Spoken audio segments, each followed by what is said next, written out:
Right, well, I'll start with a simple fact. Because it's 50 years on, at this moment, in this room, in some nearby universes, Hugh Everett is here with us, celebrating.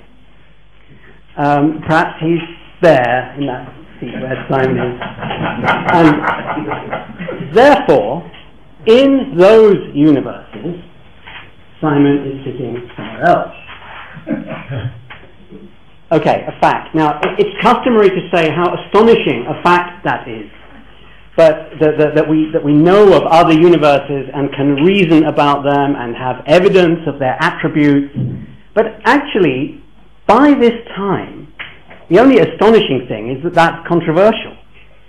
After all, we know that no single universe theory can explain even the EPR experiment, let alone something like quantum computation, because we know that any process, hidden variables or whatever, that accounts for those phenomena must be exponentially more complex than everything we see. And it must also contain many autonomous streams of information, each of which describes something resembling the universe as described by classical physics. But I don't want to address that controversy today for reasons that I'll explain, except for one aspect, which is just terminological, although actually it's more than just terminological. Whenever I say interpretation, I'm going to mean that, with the scare quotes. I'm not going to refer to Everett's discovery as an interpretation, at least if I can help it, or even as the interpretation of quantum theory, even though that's what it is. No other is known. Because the term interpretation has come to have connotations that misrepresent not just quantum theory, but science in general. For instance, we never speak of the existence of dinosaurs millions of years ago as an interpretation of our best theory of fossils. We say, or we claim, that it is the explanation of fossils. And what's more, the theory isn't primarily about fossils, it's about dinosaurs. We say that the dinosaurs really were there, even though there is an infinity of rival interpretations of the same data that make all the same predictions and yet say that the dinosaurs weren't there. For instance, there's the interpretation that fossils only come into existence when they are consciously observed. And therefore, fossils are no older than humans. So they can't be as old as claimed. And what's more, in that interpretation, they aren't evidence of dinosaurs. They're just evidence of those acts of observation. Or there's the interpretation that dinosaurs were such weird animals that conventional logic doesn't apply to them. Or there's the interpretation that it's meaningless to ask whether dinosaurs were real or just a useful fiction to explain fossils. None of those interpretations is empirically distinguishable from the rational theory of dinosaurs. But they are ruled out because all of them are general purpose means of denying anything. You could even use them to deny that quantum theory is true. So, insisting that parallel universes are only an interpretation and not a scientifically established theory or something, as if there were such a thing, has exactly the same logic as those stickers that they put in some American biology textbooks saying that evolution is just a theory, by which they mean exactly that it's just an interpretation. Or in terms of the analogy that Everett himself used in his famous exchange of letters with Bryce DeWitt, it's like claiming that the motion of the Earth is only an interpretation which we place on our observations of the sky. Now, a prime mistake there in all those interpretations is to conceive of scientific theories as being composed of separate formalism, predictions, and interpretations. Because that necessarily makes it look as though the interpretation is, which then by definition doesn't make predictions, can't be tested, and therefore isn't scientific. And as I've just explained, then interpretations are also infinitely variable. So are formalisms then, in that case, because on that view, the content of a scientific theory is entirely consists of its testable predictions. But that is equivalent to regarding observation as an irreducible primitive in science. And that is inconsistent with developing a proper theory of measurement that is itself scientific. So you can't go that way. And this is one of several reasons why science can only be, in fact, see, that's the wrong view.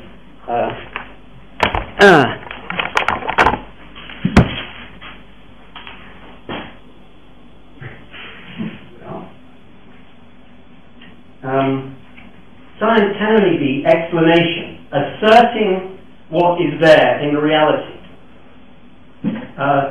For a discussion of other reasons that science can only be explanation, see my book, The Fabric of Realities.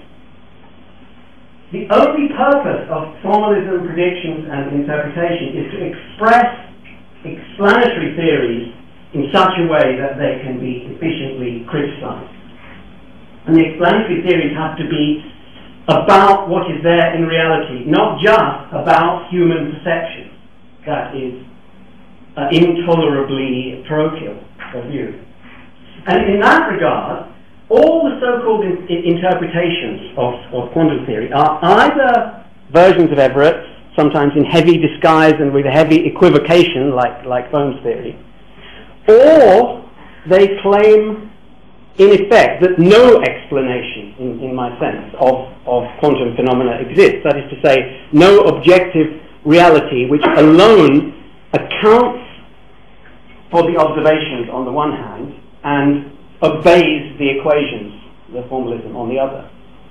If you deny there's an objective reality, then yeah, you can do that, but then science stops being about anything apart from your own thoughts.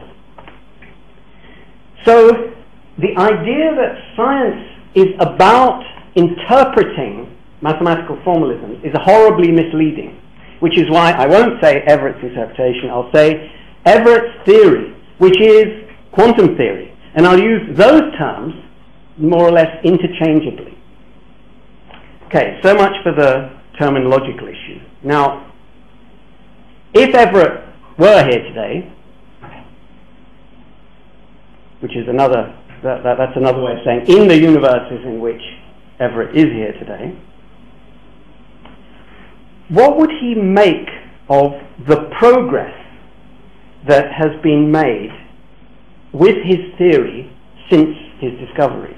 I think it's fair to say that averaged over the whole period, progress was disappointingly slow. However, thanks in no small part to some of the people here today, that rate of progress has been increasing, and I'll come to that in a moment. But first, why was progress slow? Well, a related issue, which we usually discuss at the same time, is that take-up of Everett's theory was and continues to be disappointingly slow. But I think that is an effect, not a cause. After all, 10%, 1% of a vigorous research community like the theoretical physics community is plenty to pursue any one topic. There are plenty of causes in physics that are pursued by only 1% of the community and in which progress is made. The real impediment to progress in understanding quantum physics during those decades was quite different, I believe.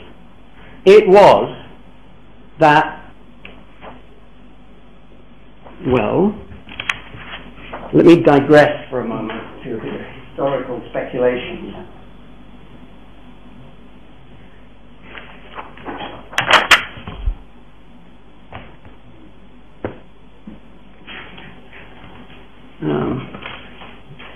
That was a bit of hyperbole by Dennis Sharma, who was my boss when I came to Oxford as a graduate student. I quote that from memory, but said it several times in different ways. That phenomenon has been diminishing, but it was once an intense effect, and it's tempting to blame it. But no, you can't blame a theory's opponents for not developing it, for not getting it. By the way, Schrödinger also had the basic idea of parallel universes shortly before Everett, but he didn't publish it. He mentioned it in a lecture in Dublin in which he predicted that the audience would think he was crazy. Now, isn't that a strange assertion coming from a Nobel Prize winner, that he feared being considered crazy for claiming that his equation, the one that he won the Nobel Prize for, might be true? So, Schrödinger and Everett and DeWitt and Sharma and everyone else who realized that Everett was right encountered that perplexing phenomenon, and as a result, the proponents of Everett's theory, focused on, to the extent that they worked on it at all, focused on defending it against criticism of rather poor quality. Initially against its overtly irrational predecessor, the Copenhagen interpretation, and also then against the Bohm theory. By the way, the Bohm theory, I think future historians may regard the Bohm theory as just another of the predecessors of Everett that didn't quite get it but almost got there. I mean, from hundreds of years from now, people won't be able to tell much difference there. Bohm could easily have anticipated Everett entirely if he had chosen not to equivocate about which of the things in his theory were real and which weren't.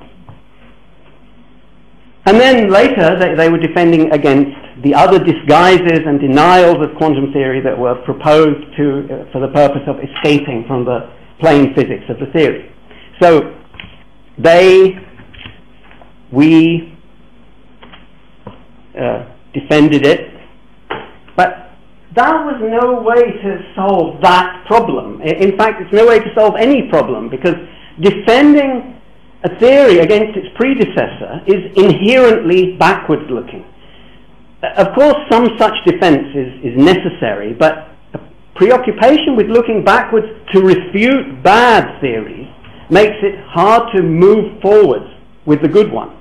It's as if molecular biologists were to spend all their time refuting creationism. Then more sophisticated opponents arrived with better criticism, and Everett's theory was indeed improved by meeting that. But still, even then, that's the kind of progress which is like putting better tires on your car. What is the point of having better tires on your car if you're not going to use it to drive somewhere? So, that, I think, wasn't the reason.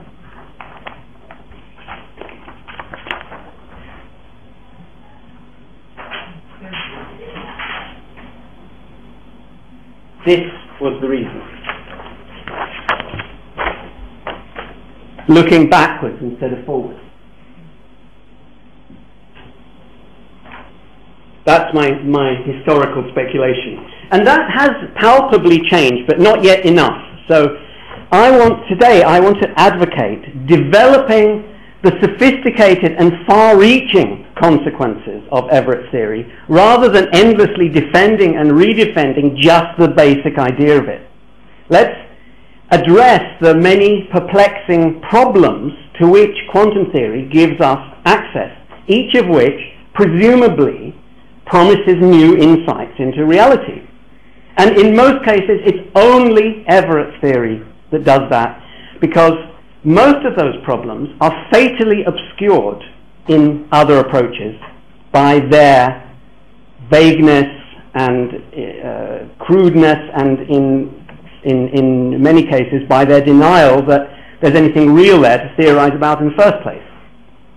You know, if someone opposes, say, realism, or insists on inherently vague or equivocal language, or relies on what Richard Dawkins calls the argument from personal incredulity, which, by the way, I think you will find in virtually every critique of Everett and virtually every defense of it as well, then you can't prove them wrong.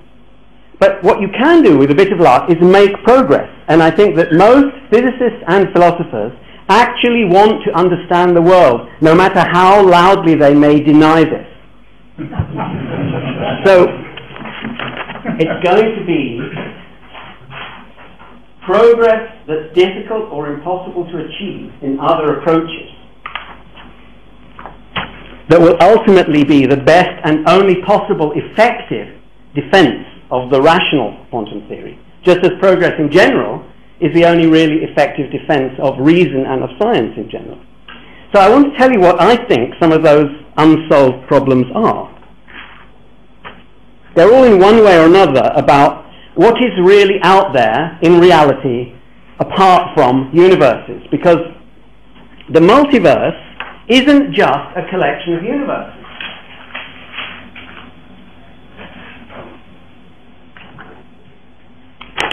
In fact, universes, the things that historically all the fuss, nearly all the fuss about Everett has been about, are really just classical physics. And an ensemble of classical universes is still classical. Even if they slightly interact, it's still classical. It doesn't have entanglement, it doesn't have phases to its amplitudes, and it doesn't have continuous motion of discrete observables, or doesn't support quantum computation. It doesn't even represent observables that aren't close to being diagonal in some preferred basis. So these are all properties that the real multiverse has, in addition to having universes in it. And that's not an exhaustive list. Okay, so let's start with a free particle in empty space. You might think that at least is something that happens in each universe independently of the others, so that we can forget about the multiverse when we're talking about just a free particle empty space. But nothing of the sort is true. So first of all, particles have to be described by wave packets, thanks to the uncertainty principle, which means that as far as universes go, it's at different positions in different universes. But then, also, they're all different universes, also because of the uncertainty principle and because of the linearity of quantum mechanics, there is no region of the multiverse in which the position and also the velocity are behaving independently of what is happening elsewhere in the multiverse. That means that there are no autonomous information flows of sufficiently fine detail in the multiverse at all, anywhere. So in fine detail, even a free particle is an irreducibly multiversal object, not just a parallel universes object. And furthermore, at some later time, the wave packet will have changed, and the instances of the particles in the multiverse will be at different positions. But none of them individually will have moved to where it is. That doesn't happen, because there is no such thing as any of them individually. When the universe approximation breaks down, the autonomy of the instances of a single particle in the multiverse breaks down too. They are then fungible. In fact, all this is implicit in the equations, but we lack an explicit mathematical description of the multiverse at any level lower than that of the universe, which is an emergent level, as we now all know. And this is one of the most telling omissions, in my opinion, corroborating my historical speculation, from multiverse research so far. No one has yet done the spade work to construct a mathematical description of what the multiverse even is, to fill in that gap. In general relativity, for instance, Einstein's field equations are understood to apply to a physical object, space-time, which has a non-trivial structure. It's got a geometry and topology and singularities, all of which took a lot of careful mathematical, theoretical thinking to discover and to express. Whatever possesses people to think that, for instance, quantum gravity can be cracked before we've developed a similar understanding of the multiverse of quantum theory. So, where should we look for that understanding? Well, even in general relativity, much of the theory of space-time is the theory of information flow. The Lorentzian metric, event horizons, Cauchy surfaces, causality conditions, and so on. And at the more basic level, there's just the plain relativity of simultaneity as well. In the structure of the multiverse, we have good reason to believe that information flow is even more important. So it might even be the whole theory. And it's studied in the quantum theory of computation. So that's a good place to look. In fact, that's a good place to look for most important things, I've found. So at the crudest level, quantum computation is just quantum parallelism, many classical computations in parallel, which is the parallel universe approximation. But we need to do a lot better than that.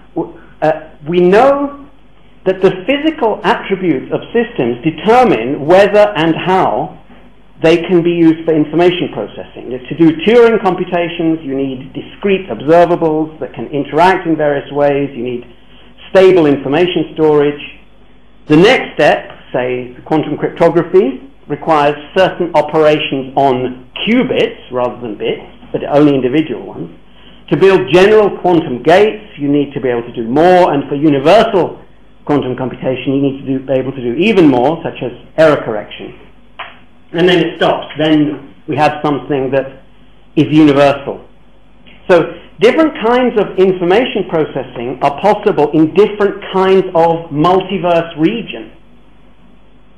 So the understanding that's currently being developed about these different kinds of computational resource is telling us about the structure of the multiverse. And many of the people doing it don't even know that.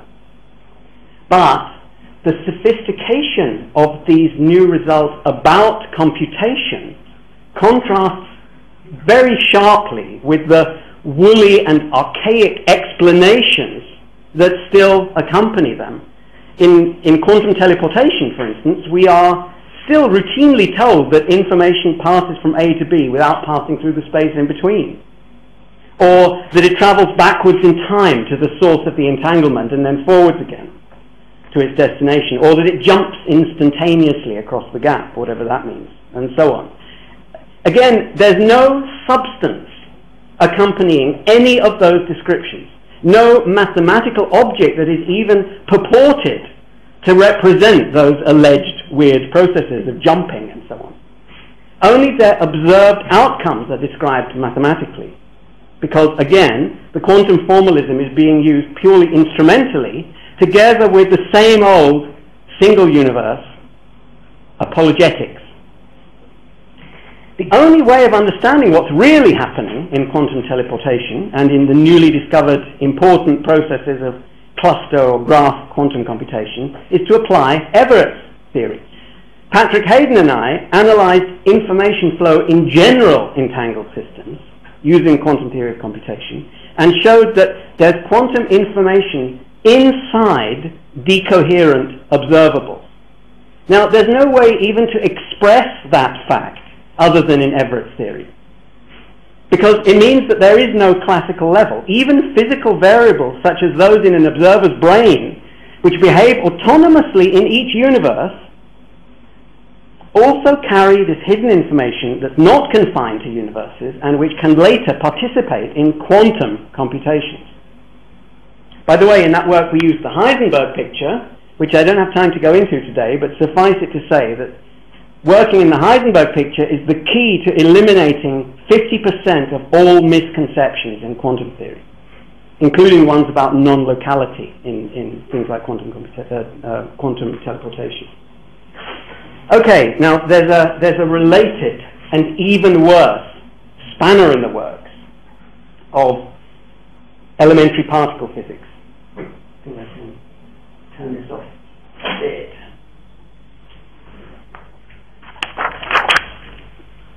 Particles or strings or whatever are supposed to be fully quantum mechanical entities in nature, but the people who work on them only ever construct classical single universe theories. Why? Because they think that the quantum part of the theory, by definition, has to be trivial.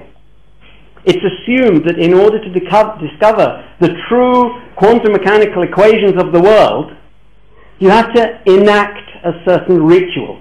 First, you have to invent a theory that you know to be false, using a traditional formalism and laws that were refuted almost a century ago. In some senses, more than a century ago. Then you subject this theory to a formal process known as quantization, which for these purposes includes renormalization, and that's supposed to be a quantum theory, a classical ghost in a sort of tacked-on quantum shell. In other words, the true explanation of the world is supposed to be obtained by a mechanical transformation of a false theory without any additional explanation being added. That is close to being magical thinking. How far could Newtonian physics have been developed if everyone had taken for granted that there has to be a ghost of Kepler in every Newtonian theory of anything? That the only valid solutions to Newton-type equations were those based on conic sections because that's what Kepler had. And because the early successes of Newton's theory also had them, just as the quantization recipe did successfully discover new quantum systems, 3 times, 4 times? So it was worth trying for 1 or 2 more times as a heuristic. Lots of things are worth trying. String theory was worth trying. Well worth trying. But there was no justification for relying exclusively on nature being this classical ghost in a quantum shell. And I think it's not a coincidence that the decades of not taking seriously what quantum theory says in its own right, by following up on Everett, was also the time when discoveries of new kinds of quantum systems frustratingly slowed down as well. But it's surely a mistake to stick to the historical single universe worldview even while using quantum mechanical equations. We should be seeking explanations not in the confines of one space-time or even multiple space-times, but in the multiverse. Such theories are possible. I even constructed one a while ago for unrelated reasons called qubit field theory. Anyway, another problem is the nature of time. Now, in 1982, Don Page and Bill Wooters discovered that times are Everett universes. They were addressing, again, an apparently unrelated theoretical problem, namely, since total energy is conserved, how can we tell that the world isn't in an eigenstate of it? And they discovered that we can't tell. We can assume, without loss of generality, that the world is in an eigenstate of its Hamiltonian, a stationary state. But then, What's all this motion that we see? Well, by analyzing closed physical systems that included clocks, they showed that motion is an entanglement effect. Clock states are correlated with states of other systems. This important result should be the basis of everyone's conception of time, yet it has barely and rarely been taken on board. Julian Barber's a very honourable exception to that. Why not? Because, again, this is an issue that one can address and solve and understand only in Everett's theory. All other approaches just command us to talk nonsense or assume a classical conception of time by fiat. Or if they were being consistent, they would say that the present is the only real time and the rest are just possibilities. I should also mention time travel. I think that more work needs to be done on information flow round closed time-like curves, because even if it turns out that we have to rule those out, how can we do that without understanding what causality means in the multiverse? And one thing we do know is that it means something different to what it means in space-time. Then there's the arrow of time, or arrows of time. Entropy is a kind of measure of the branchingness of the multiverse, and the so-called subjective or knowledge arrow of time is also related to multiverse structure, because knowledge is associated with complexity that extends over a multiversal region. So it seems likely that the entropy and knowledge arrows of time are connected via the structure of the multiverse. That's another potential avenue for progress that's open only in Everett's theory, or nearly only. Right, one of the successes along the lines that I'm advocating that has already been achieved is in the understanding of probability. That is, answering that question with that rider.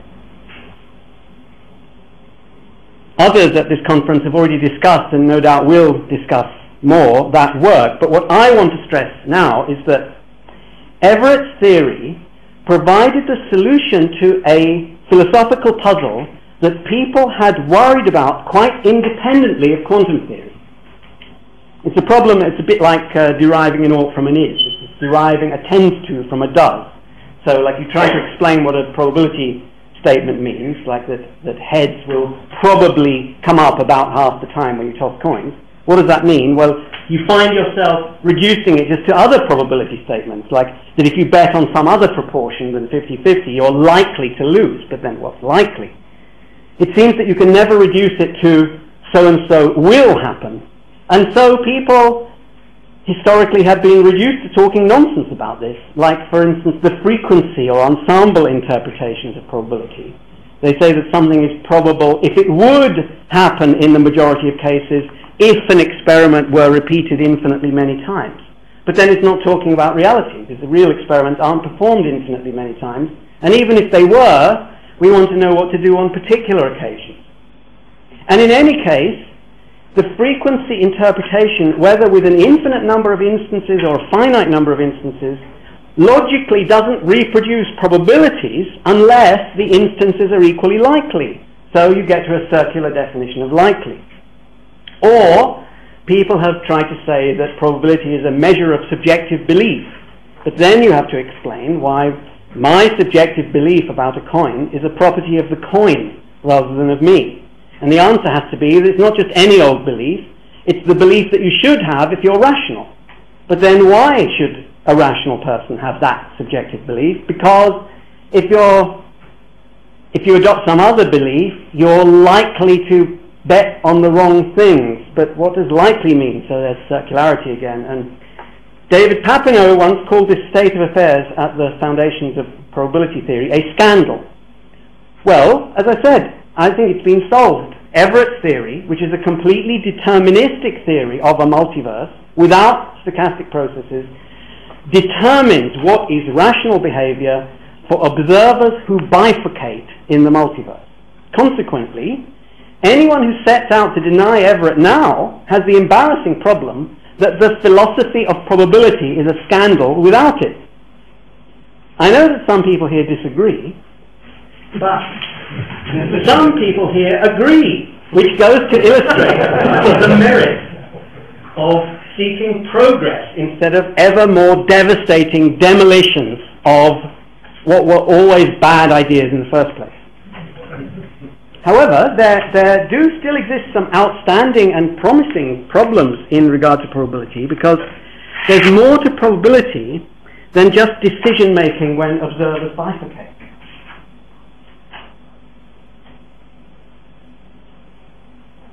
There are also important situations where an observer only exists in some regions of the multiverse and not in others. One example is anthropic principle arguments, where people try to explain the values of observed quantities by calculating their expectation values given that someone asks what the values should be. In particular, they're usually concerned with ensembles of universes with different sets of laws of physics, and we exist in some of them and not in others, and so we can make predictions. But one problem that arises is, who is we? This isn't just the problem of personal identity in the philosophy of mind, though that too is an issue that one can't hope to understand without the full quantum context, as Michael Lockwood and others have pointed out. For instance, the universe may be spatially infinite, in which case again there may be infinitely many instances of the whole universe that's observable from here.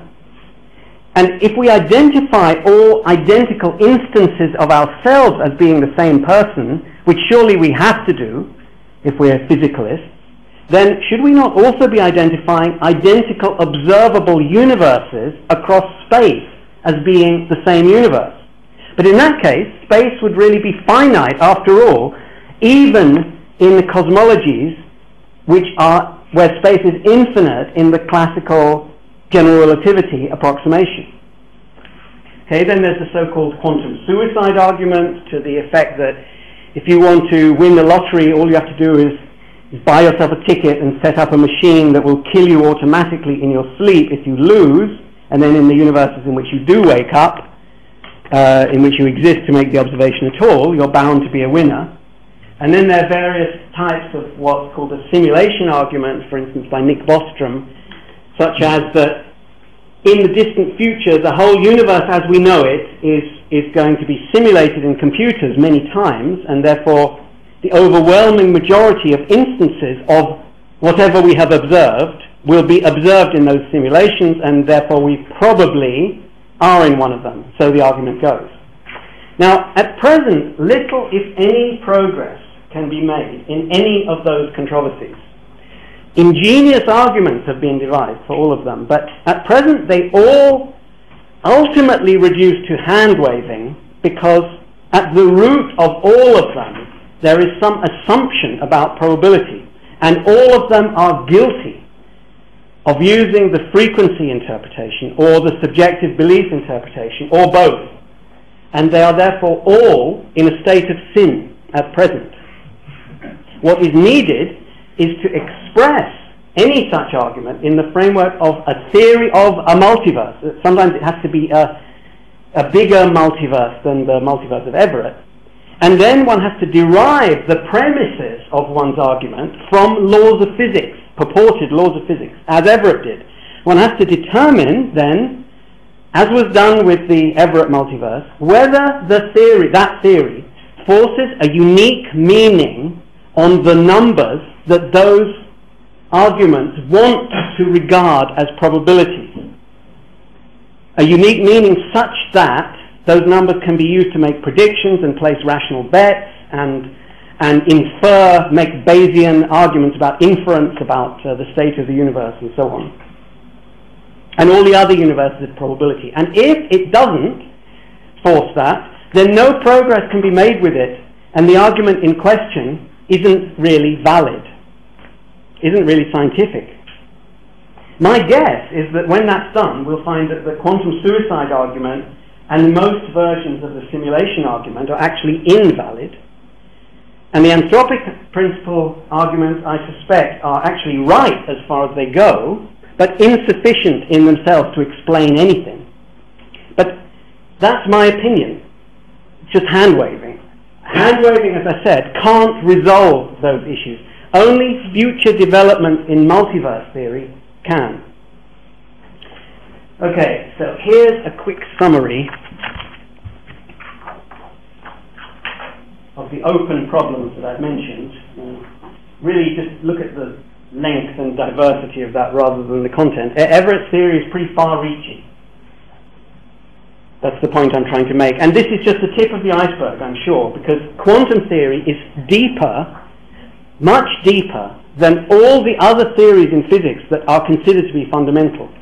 So the implication of that for physicists is, well, we've got to understand this thing, the multiverse, because otherwise, in every fundamental branch of physics, it's as if we were planning an expedition to the moon while still thinking that the Earth is flat. We may not go wrong, but we probably will, and we probably won't have the wherewithal to proceed. To philosophers, the implication is some of our basic intuitions about the physical world are plain wrong, not just in regard to how many universes there are. As I said, that is the least of it. That's just classical. It's what is there apart from universes.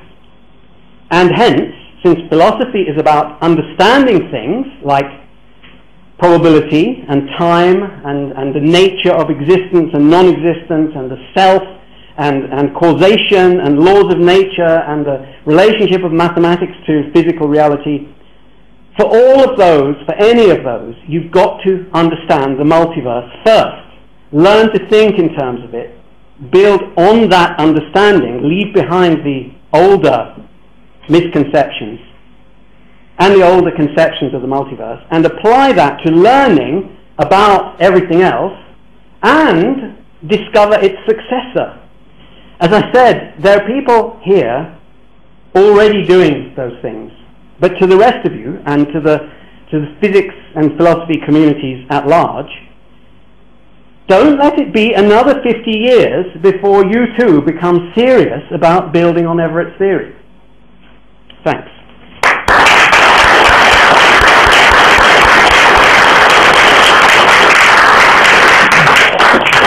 Okay, well, we've got about 3 minutes of the 45 minutes for questions, but we may go a little over that, so let's. I'm certainly very much with you that Everett is by far the best interpretation, that it's correct, and it's a miracle why it's not understandable till now. But when I try a little to think why, I think some of the things excuse me to say that you may be somewhat responsible. I think the first one is the bit who said that it's many words and who put them that they're really separate. And it looks like your multiverse, which before I thought it can do with different names, looks like you consider like multiverse, it's really a theory about multiverse. And I think Everett means, and especially Schrödinger, which what he went for, it's a single physical universe. I don't think the multiverse, it's not a theory of multiverse. The main important thing, there's no this collapse, and this is the main point. I agree with that. Yeah. Yes, go ahead. I have to be brief, so I just... Yes. And the other thing which you made big contribution which put it forward, but you also did ask things that you believe that can be achieved, which might be not. And I think Everett was the first to say that you can get probability out of the many words. If he didn't say so, I think now it will be accepted, because this was not proven at that time. It's not proven until today. And when people didn't show that this doesn't work, they killed the whole theory. But the main thing, there is no collapse and it not contradicts our experience. This is Everett's theory. If you would not add some other things which may be not achievable, then it will be accepted. Okay. First, two things there. First of all, I think what you say about universe, multiverse, I don't care about the terminology. I'm quite happy to call the multiverse the universe and the universe a branch. In fact, I did that in one paper. I don't care. Certainly the point of Everett's theory is that we don't need collapse, and that quantum theory can be regarded as a complete theory of the universe. As for probability, I agree with you that the objection to Everett that it didn't describe probability properly was always a mistake. What was happening there was that there is a problem at the foundations of probability theory which was obscured by silly interpretations. But in Everett's interpretation, you could actually see that problem. It wasn't a problem with Everett's interpretation, it's something that you could see through Everett's interpretation, and then, we believe, solve. If we hadn't solved it, it would be no argument against Everett. Sort of friendly amendment, I suppose. You had your particle, single particle in space, classical multiverse approximation breaks down. It seems to me that being the case, it's a retrograde move to describe that thing as multiversal in the sense of describing it as living in different universes at different points. Those sort of position-based eigenstates are there in the quantum mechanics, by all means, but calling them universes doesn't seem to me to be necessarily that helpful. I mean, they're not dynamically autonomous, they're not that sort of thing, they're just bits of the quantum state. I entirely agree. And if only we had a proper mathematical description of the multiverse, then I'd be very happy to say what's actually happening with a single particle is so-and-so, and you can see that you can't then make the universe approximation and have it be accurate. But yeah, I agree. Simon, just on... It's a little related, actually. When you say we don't have a proper mathematical, well, I don't want to go into math. When you say we don't have a proper understanding of the multiverse, what sort of understanding do you have in mind? Is it mathematical? Is it? It's both. Well, there's a mathematical issue and a mathematical physics issue, and also a philosophical issue. The mathematical physics issue is that we don't know what mathematical object the equations of quantum theory are supposed to apply to. We know how to get answers out of them, and we know how to describe something about this object in emergent approximations. But we don't have an exact theory of it. We don't have a theory of it that's in principle exact. But for instance, in that work that I did on time travel, with going back in time and coming back into a different universe, I have a diagram there where there's a space-time, and the loop in space-time gets unfolded into a I don't know if any of you are familiar with that work, but anyway, the point is that manifold, which is a sort of hybrid conception of a relativity thing with a quantum thing, there's no mathematical object that I can say that that's an approximation to. There ought to be. And in the philosophical, so that's the mathematical physics part of it. I think we need that in order to make progress in certain directions. There's also the philosophical thing that we don't have a vocabulary and a language. We have a vocabulary to talk about situations where an observable is sharp, and we have a vocabulary to talk about parallel universes. But most of the multiverse isn't like that, and we don't have a good way of talking about what that is like, even in the case of a single particle. So, those are the two things that are lacking. I think we should get underway by just after 5:02. There are three other people who wanted to ask questions: James, Mia, and Julian. So, James. Quickly, I thought you overstated the argument against the anti-realism, and also that you ran together two distinct things. So, an anti-realist about science doesn't have to deny that there's any objective reality. They can just deny that we're finding out about it. So you shouldn't run those things together, because obviously, one's much less plausible than the other. And I think that anti-realism is I don't personally not an anti-realist, but it is an intelligible view to take about science, as is exemplified by the attitude of lots of people take towards Newtonian mechanics. You can think it's a wonderful theory, use it every day, predict lots of stuff with it, don't believe that there really are Newtonian action at distance forces. That's not a crazy view to have of the world. And so someone who thinks about someone might think about quantum mechanics just like that. They might think it's a good theory to use, but I don't see why I should believe it to be telling me the truth about unobservable stuff. Okay.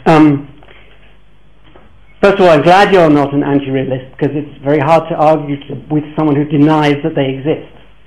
So about whether I was too hard on anti-realism, all I said about it was that you say it could be that there is a reality but that science doesn't have access to it. All I said about it was that if you take that view, then science isn't about anything apart from your own mind. And I think that would be true of a person who took the view that you outlined as well. So now as for explanation, the trouble is, if you regard a theory as being purely a set of observable predictions, then you must logically be thinking of observations as unanalyzable primitive things, and that is incompatible with having a universal scientific theory. Also, there's the fact that there are infinitely many interpretations of those things which make different predictions for the future. Then you'll run into the problem of induction and so on. I think, I have to refer you to the Fabric of Reality for why science has to be explanatory. Okay, I just wanted to we had a discussion this morning about the meaning of probability. Sorry, I wasn't there for that, yeah. Yeah, and many people in this room, for example, feel that your derivation of the Born rule is not based solely on rationality principles. But you do have some assumptions which would be, which first of all are not part of rational decision theory, and second, it may not be even, it might even not possible to justify this assumption in the context of theory. What would you? Well, at the moment, all I can say, I think they are justified, but all I can say about that at the moment is same as my reply to Lev's question. If it turns out that there is a hidden assumption there, and we have to admit that there have been. What the assumption is. Okay. Well, if what you call additivity in your proof, and what David Wallace and the other. If this really is an assumption over and above rationality, then it's no argument against Everett's theory. It simply says that there is a remaining puzzle about what probability really is. And I say we have to admit that all previous attempts for whatever it is, 300 years, to solve this problem of deriving a tends to from a does, have contained hidden assumptions. And it could be that we're wrong as well. We're not. David, you completely persuaded me that the central task is to find the multiverse, what it is like. Would you agree with me in Popperian lines that ultimately someone's got to conjecture what it's like and then we've got to test it? Absolutely. I agreed entirely with what you said about that yesterday. Yes. It's got to be, they've got to conjecture an explanation, that is an assertion about what the reality is like, observed and unobserved, and then that has to be tested. As a follow-up to that, there is an argument for saying that science actually progresses in small steps, so I wouldn't be quite so quick in saying, dismissing the ghost within the thing, because that's really actually like the ghost within the classical ghost within the quantum is a bit disliking not making a giant leap rather than a series of small leaps. And I mean, to some extent, I have made a conjecture about what the multiverse is like. I think it's probably almost certainly too naive and will be wrong. But that is essentially what Rice DeWitt conjectured 40 years ago. I wouldn't totally dismiss that as a possibility. I said it was worth trying heuristically, and it has been tried, but it seems to be running out of steam. There seems to be an obvious explanation for why it's running out of steam. Okay, I think we should draw this part of the session to a close and thank David again for a work.